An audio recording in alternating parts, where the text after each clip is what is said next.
Hello, everybody.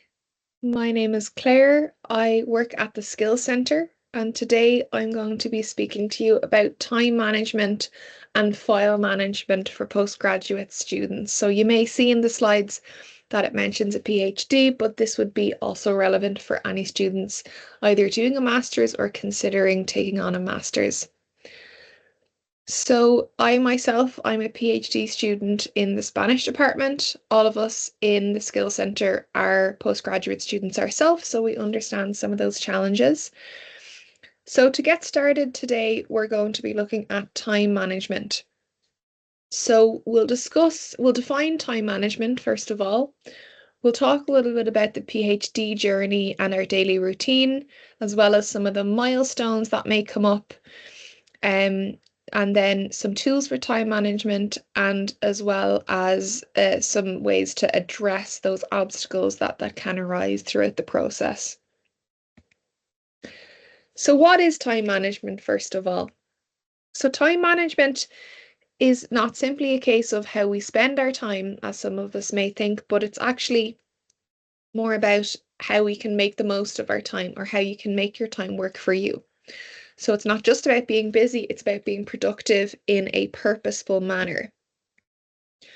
So, in terms of a PhD, and again, this would also be the case for a master's degree, there are a lot of different, I suppose, concerns that we may have about our time. So we are, of course, going to be concerned with efficiency. So, how can we best use our time? Prioritizing tasks. So, addressing those most urgent or most important tasks in a timely manner, setting realistic goals, and of course, having balance. Okay, because we're not robots and we do need to make time for our personal lives and to remember that we can't pour from an empty cup. We need to make sure that we are keeping ourselves well in our research. So let's have a look then at the PhD journey. So the key stages that we recognize in this journey begin with the literature review. So, for anyone who may not have completed a literature review before, you can check out the resource guide on the Skills Centre website, where we talk more specifically about the literature review, what it entails, and how to complete one. Following that, then, there is a planning stage. And after that, we would conduct any research. So that might be experiments or data collection. That could be maybe interviews or field work. It really does depend on the discipline that you're in. Next of all, then we'll of course need to actually get to the writing. So some people call this the writing up stage, but again, it does vary between disciplines and between departments. And then defending your thesis as well, of course, as the final stage of that process, and publications as well are a key, I suppose, dimension of the PhD work. So how do we juggle all of this then? Well, it's important to keep in mind that the PhD journey is very much a marathon. Okay, it's almost an endurance test. It's a long-term commitment, which will have its own peaks and troughs. Okay. So PhD students often have many different responsibilities. We wear different hats. We may be teaching in certain departments or perhaps demonstrating in the lab. We may also be embarking on a publication process, as I mentioned, as well as, of course, writing our own research, conducting our experiments, and really being a project manager for the PhD itself, which is why it's so important to focus on milestones.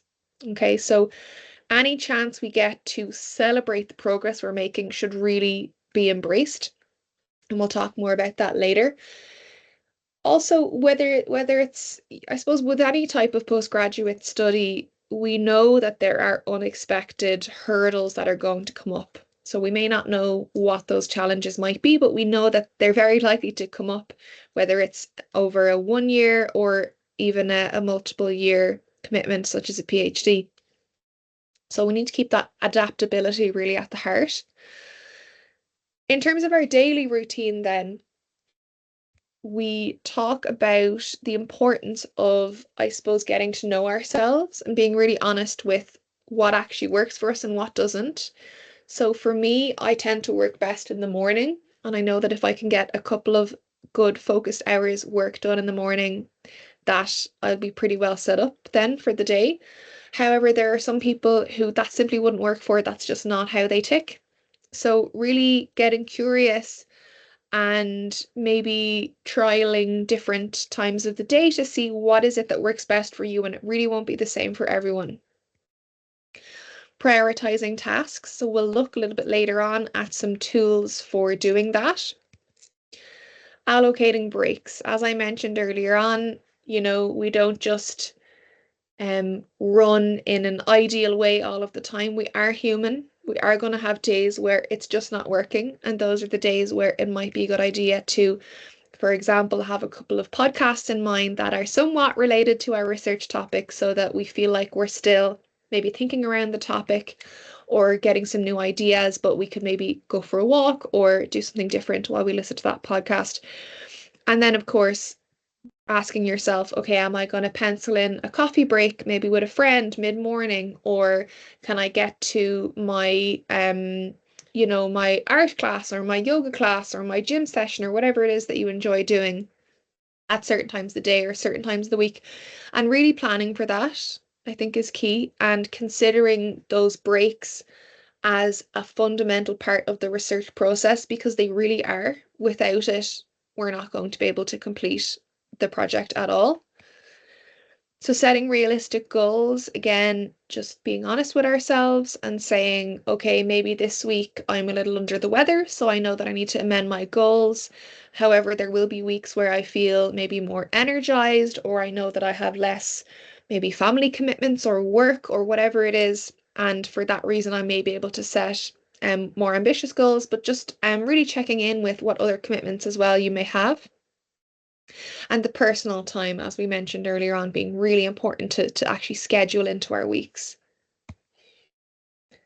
Okay, so in terms of setting those goals and recognizing milestones, we really, I suppose, work best when we can break work down into manageable chunks. Okay, so for me, this often means that when I am identifying where I need to go next with my research, that I'm asking myself, okay, what's the smallest achievable task that I can do? That might mean something as simple as maybe reading over what I wrote the last day to remind myself. And I might put that down on my to-do list and tick it off when it's done. And although that's a very small piece of work, it's allowed me to gain some momentum and to actually set an achievable task to start off, and then see from there where we go. For the thesis itself, I suppose it's important to break down those sections. So we talked earlier on, for example, about the literature review, and really asking yourself, okay, for what date would I like to have maybe a draft or a certain amount of words written on that piece of work? Some people like to do this by hand, maybe in a journal or in a planner or on a calendar. And some people like to use online tools. I myself have used Asana in the past, which is like a task manager, which allows you to set timelines. Communication with the supervisors really is key here. So this can mean taking into account their calendar as well. So for example, some supervisors might have a day a week where they are not going to be accessible by emails. So if you know that in advance, then you can say, okay, I know I need to email my supervisor, for example, by Thursday, or else I won't hear back from them until Monday. So kind of knowing how they like to communicate and what their schedule is as well is going to help you when maybe something does come up and you say, look, it'd be great if I could check in with you when you can. I'd like to get your opinion on something, or you want a bit of feedback, or whatever it is. So be adaptable as well. Particularly, just as I mentioned, supervisors there, being able to develop those skills of actually working, in some ways as part of a team with your supervisors, where they can point you in the right direction and, at certain points, give you that encouragement that's needed to keep going. So kind of being adaptable to maybe different strategies that they might have, and kind of keeping an open mind as well can be really helpful. And in terms of your timelines and your goals, maybe leaving that bit of room, leaving that buffer for maybe something to come up. So you might say at the end of 6 months, I want to have X, Y, and Z done. However, I know that it's likely that I'll maybe need to take some time off, or that something might come up that I don't know. And so you leave a bit of buffer for that in your schedule. And if you don't need it, great, you're ahead of schedule. And if you do, then at least you've planned for it. So a lot of people can find that really just helps take the stress out of these timelines, because we know that as humans, we like to plan for top productivity or the best case scenario, and it doesn't always work that way. Things are going to come up. So I suppose, following in that same vein, celebrating those achievements. So whether it's, yeah, I finally got that chapter draft sent off to my supervisors, now I can take a couple of days off, or now I can do something nice this evening to celebrate, or whatever it is. But really recognizing that you will need those short-term wins to keep going in the long haul. So the actual research then and the experiments, a couple of tips that we like to mention with regard to this one is, so being really clear on what are your research goals. So that will then allow you to create a schedule. Okay, so what do I need to get done? When am I going to do it? Minimizing the distractions. And now for a lot of people, myself included, the top one really is our phone. So when it's possible, and some people need to be reachable, and that really is a very personal thing. But for me, I like to keep my phone in another room when I can. It just really allows me to focus and get what I need to do done. Reviewing your progress then. So that might be at the end of the day or the end of the week, saying, yeah, how did I get on this week? Was I maybe overly ambitious with my goals, or could I actually push myself more? So kind of checking back to see how you got on. That buffer time that I mentioned earlier on in terms of scheduling could also be implemented in a smaller scale, for example, in your week. So some people like to set a goal at the start of the week where they say, okay, this week my good goal is going to be to get X done. And then my better goal is going to be to get X and Y done. My best goal then is going to be to get X, Y, and Z done. So by giving yourself a good, better, and best goal, you're allowing yourself some flexibility and some buffer in what you're planning to achieve, but at the same time, you are identifying your priorities. So that can work quite well for some people.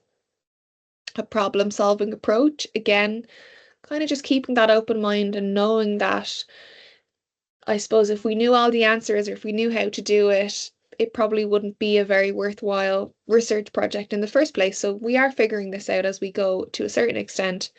And that's really the attitude to keep in mind. And utilizing downtime productively. So for some people, this might mean maybe setting up an experiment that needs to be left alone for a certain amount of time. For me, it's more relevant to when I would send work to my supervisors, and I would know that they have let me know that they'll need a certain amount of weeks or whatever it may be to get back to me with feedback. And so I might have planned, okay, there are maybe some articles that I need to read, or maybe I'm preparing a conference presentation or something else that I can use that, I suppose, downtime for. And seeking support. Again, I mentioned the supervisor relationship. It's a really important one in this process, but also speaking to your peers. Okay, so for master's students, if you're on a taught master's, you will have classes.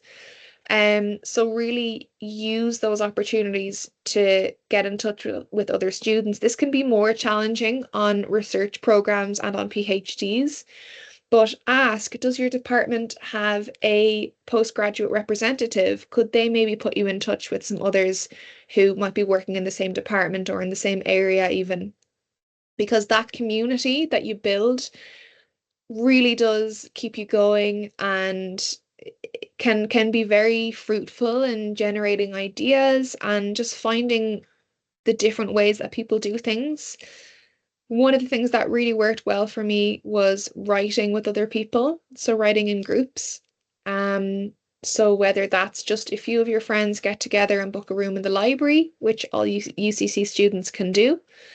You can also book venues on Resource Booker if you log in with your UCC email. And you might say, okay, we're going to get together, say from 9 to 12 on a morning, and we're going to, share what we're working on, and we'll work for maybe 45 minutes, an hour and a half. It really depends on the group and what you're working on. And then we'll kind of come back in at the end and we'll say, how did we get on? That can be really helpful to reduce the potential for writing or for research work to be isolating, which can be a challenge for some. So I really would recommend if, and some people prefer to work by themselves, of course, and that's fine, but nevertheless, you may benefit from just having those networks and having that option of even reaching out and saying, I'm really confused about this, maybe one area of my research, or who's the best person in the department to contact about that. It can really stand to you to have those networks. Okay, so tools then for time management. So people will have their own preferences for this. A lot of people are hardcore pen and paper fans, and will prefer something like either a wall calendar that might be very visible, or maybe like an agenda or a diary that's hard copy and that you carry with you. Google Calendar, which I'm pretty sure is represented by the icon in the middle here, is also quite popular. So as a UCC student, you have access to Google Drive and all of its other functionalities, Google Calendar being one of them.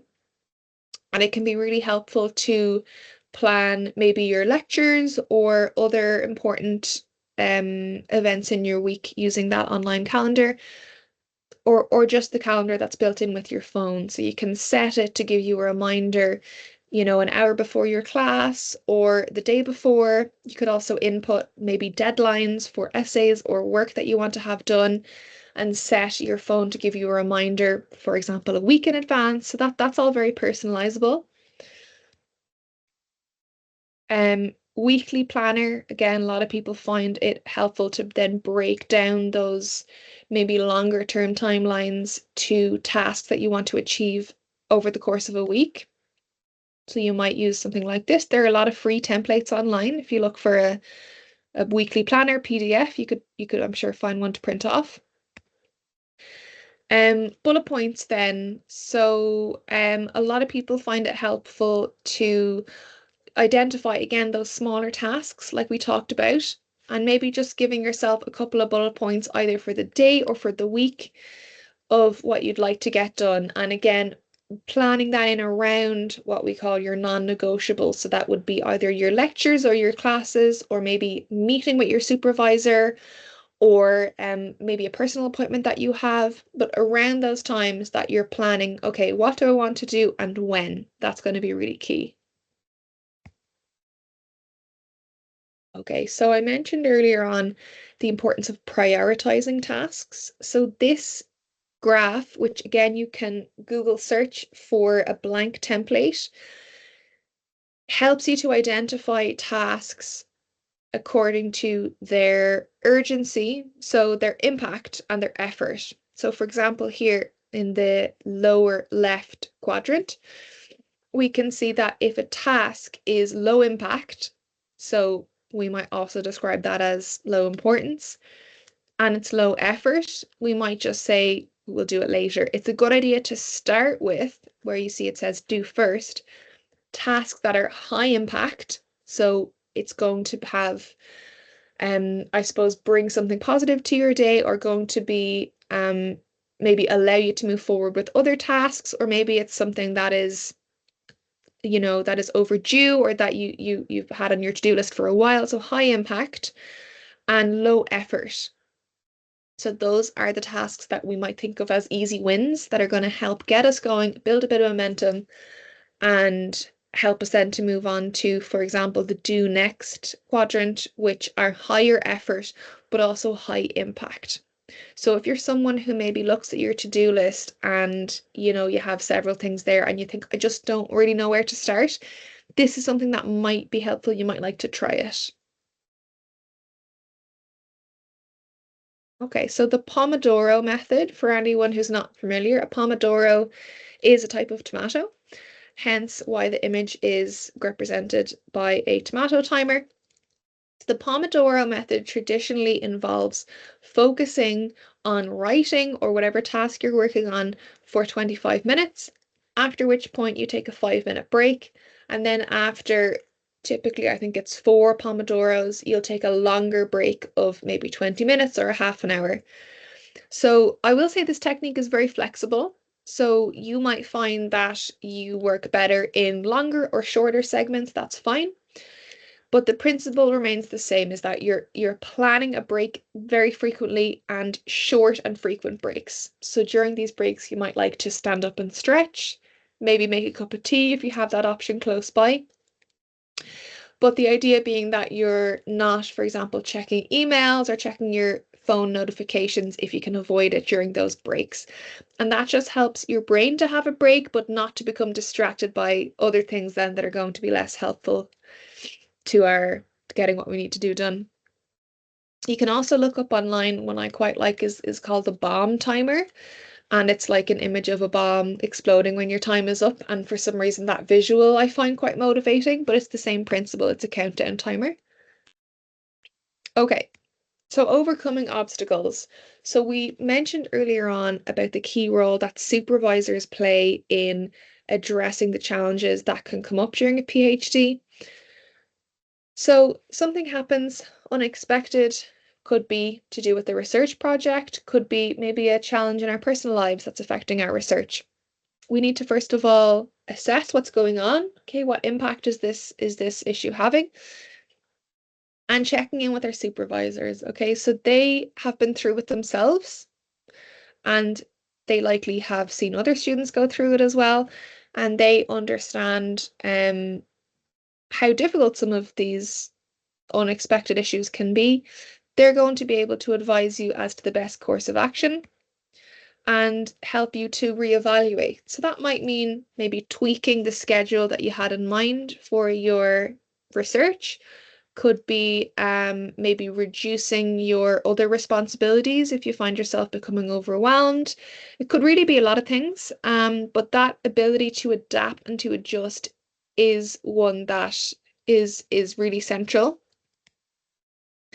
Utilizing support. So at UCC, we have a lot of different student supports. Ourselves in the Skills Centre, for example, run regular drop-in sessions where students will often come in with a query and they might say, look, I didn't really know who to ask.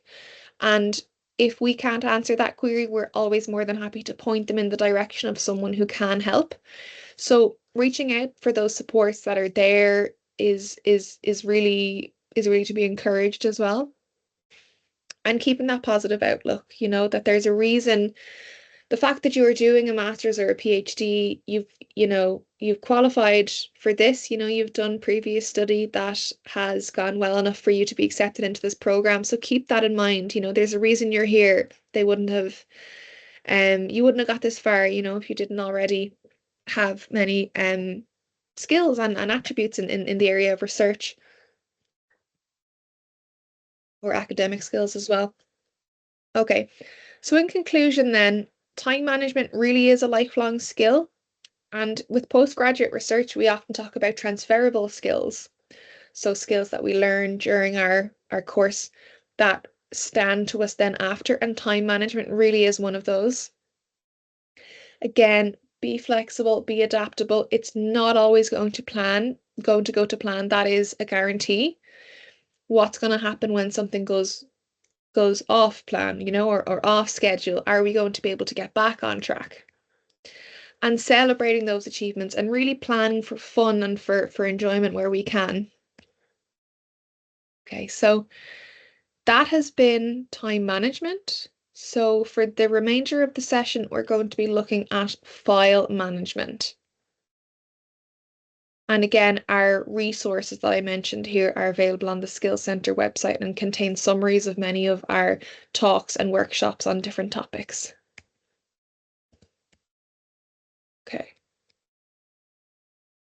Oh, and one final thing as well on this, I spoke about group writing sessions.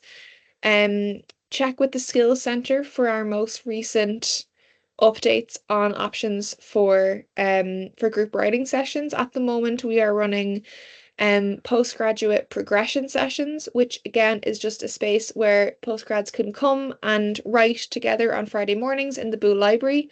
And at various times throughout the year, there are more intensive writing retreats run, which are called the postgrad push through sessions. So definitely get in touch with the Skills Centre and find out what's happening in that way.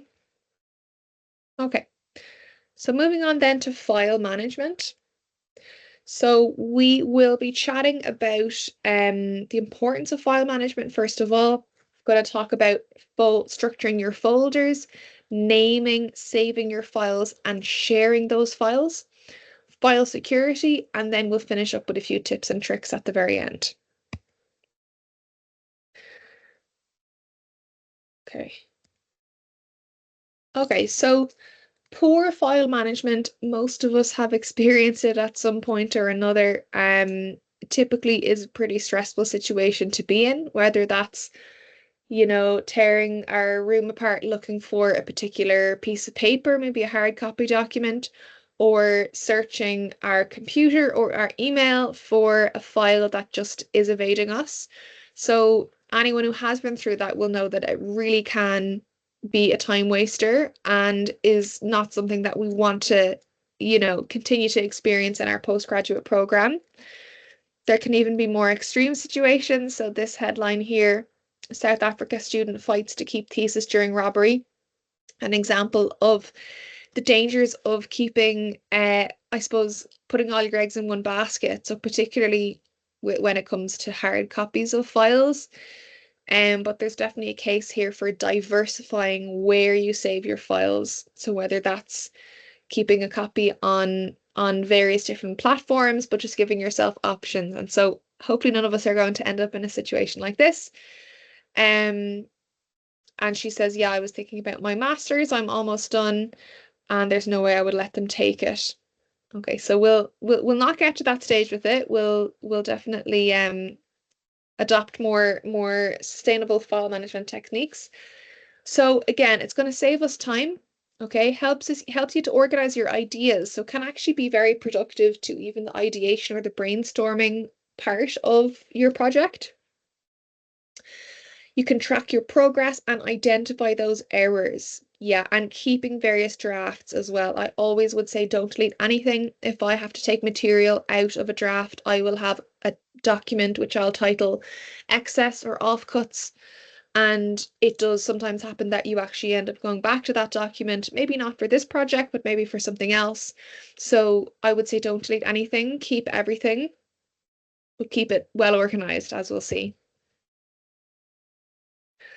Okay, so an example of how you may like to consider structuring your folders is to think about the structure of your dissertation or your thesis or whatever it is that you're working on. So for example, if you are working on a PhD thesis, you might have a folder for that thesis overall.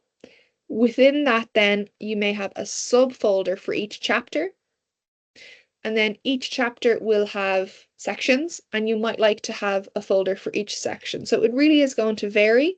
Another example here that we have is, well, here's how the folder structure might look. So you can see the folders that are broken down there. For certain, oh yeah, in this image, there's another, I suppose, a different way of structuring your folders, which is by papers. So there's an option to do a PhD by publication, which involves publishing several papers. And so it may make sense for you to break it down in that way if that's relevant for you. So naming your files is really going to save you time. And again, sometimes it's a case of an initial time investment so that later on you make life easier for yourself. So looking here, for example, at a way that you may like to save readings, which is by the date of publication, the author, and the journal. We can see an example here. where the files are, you can see really clearly, first of all, the author. So we could search in the search bar by author and find all papers by that author. We could also search in the search bar for year and find everything published in that year on a certain topic. If we have folders broken down by topic, it will depend on how we have ourselves organized. When it comes to saving our files, so the ideal is that we will be saving in a cloud-based account. So what does this mean? So if I log on to my personal laptop on OneDrive and I work on a document and I close my laptop then and I go to campus and maybe I log into a computer in the library or I borrow a Chromebook, I'm going to be able to log in with my OneDrive account and pick up that same document that I was working on my personal laptop at home in exactly the same way as I would have done on my own device. So everything is synchronized across devices. So it's a very secure way to work because you're not having to remember to save drafts and to update drafts. It's automatically saved. So the auto save button here, which we'll see in the next slide, must be switched on so that these changes are saved. So it says, make sure after editing that your file has been saved and uploaded fully before closing programs or shutting down your laptop. So we'll see, for example, here, if you look at the bottom screenshot, there's an icon with two arrows moving in a circle. That means that the saving is in progress. It's actually not complete. Whereas when it is complete, it'll have the green tick that you see here. So just being sure that you give yourself that little bit of time at the end to be sure that everything is saved correctly before logging off. And as you can see here on the right-hand side, you can edit the default for autosave. So it says autosave is going to recover. You can change the frequency of that. And that's the autosave button here. It needs to be switched on so that the automatic saving is happening. Okay, so sharing files. So very frequently you might be asked, let's say for a master's, to work on a group project, or you'll need to share your documents with your supervisors or with somebody else that you're working on a project with. So we're going to see a couple of different ways of creating shared folders and files, and as well as how we actually work on those shared files then together. So why share files? So we can work together on a team quite well by working together on the same document. So any edits that are made within that folder or within that document will be immediately synchronized. So if I make a change here to a shared document, my colleague will see that reflected on their screen immediately or very close to immediately. Shared files belong to the team. So even if members leave, the files stay in the shared drive, so your team can keep sharing information and work from anywhere from any device. So in UCC, we use Microsoft Teams to host online meetings, and we can also, within Microsoft Teams, create shared files. So if you go to the team that you want to create a shared file with, you can do that directly by going into documents and then either sharing that document or creating a new document. So you go into files and then share, and you put in the name of the channel, the team. And it's important to be aware of the different permissions that we can select for files. So I could set up a file and I could decide, okay, I only want people to be able to view this file. I don't want anyone to make any changes before I've accepted them or approved them. So I might choose reviewing, that perhaps my collaborators can suggest changes, but they can't actually make them. Or I might say, no, look, any change you want to make, that's fine. Go ahead and edit the document. So I'll just need to be aware of those options. And you can see in this example, just for viewing then, but not making any changes or suggestions is also available there. Track changes is an important feature to be aware of in Word, in Teams and in Word. So track changes means that any changes that are made are highlighted. So I could go back to that document and say, I wonder what my colleague has done to that document since I last logged on. Well, I can see it all because it's all very clearly marked. So that would be show markup is the option we would want there for that, where we want to see what's been changed. We can also hide it if we prefer. The accept button there that's highlighted is going to allow us to accept changes to the document or reject. Okay, so moving on then to file security. So why should we care about file security? Well, nowadays there are a lot more regulations to comply with around privacy, intellectual property, and more data protection and file security are topics that will feature in, for example, grant applications. If you're applying for funding or applying to do any kind of project, most likely the funding body will want to know, okay, how are you going to store your files? What's your plan for keeping that information safe and secure? So in UCC, we use two-factor authentication, and there's a link there which explains that, but you could also look it up. So it's a YouTube link there. And also about creating password protected files and folders. That's another option to be aware of when it comes to file security. So the different software then.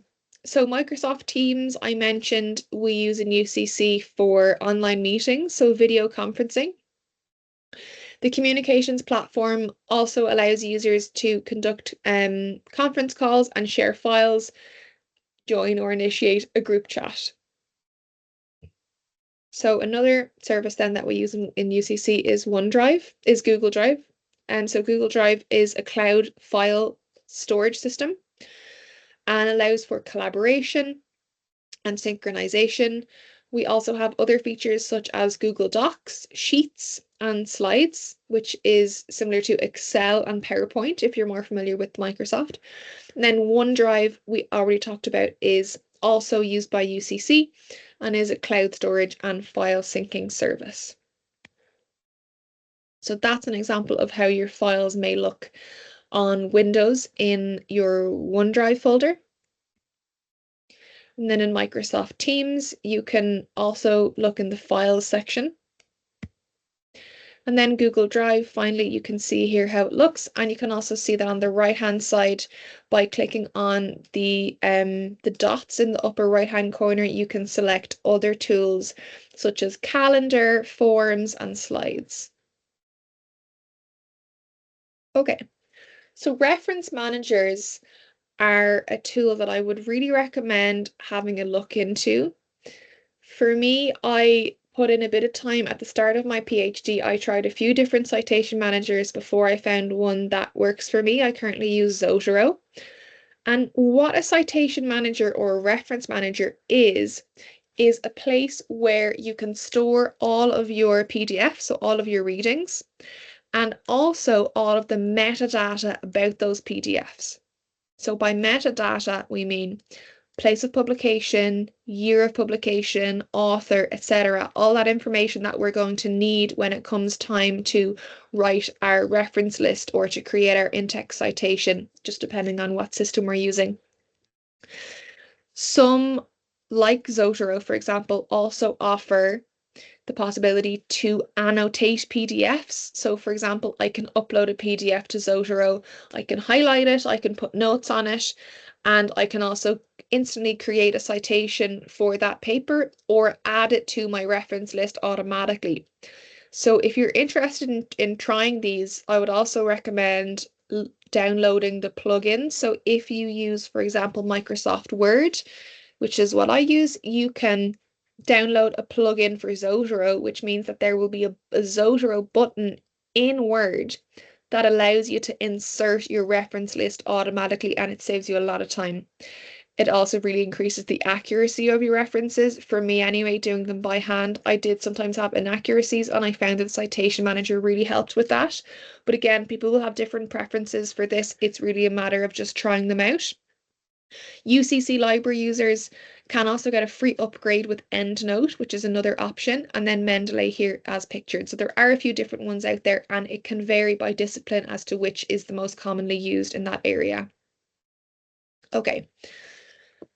So a few tips and tricks then. Really, it's about creating that structure. So breaking it down. For me, I like to break my files down first of all by year and then work from there. Some people like to maybe start with the overarching project, but whatever it is that you have a clear structure, you are regularly archiving or deleting old or unused files. Okay, so files that aren't of use to you. Now, I said keep everything at the start, but there is, I suppose, a limit to this. When I say keep everything, I'm more so referring to sections of drafts that we might decide to remove, but could be of use in the future. However, a document with maybe only a few words in it is less likely to be useful in the future. Backing up those essential files. So we all know that no platform is totally bulletproof.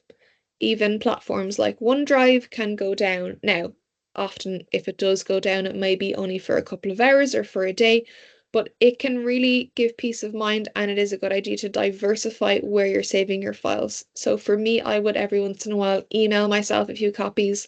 It's an old-fashioned way, I suppose, of doing it, but it works for me.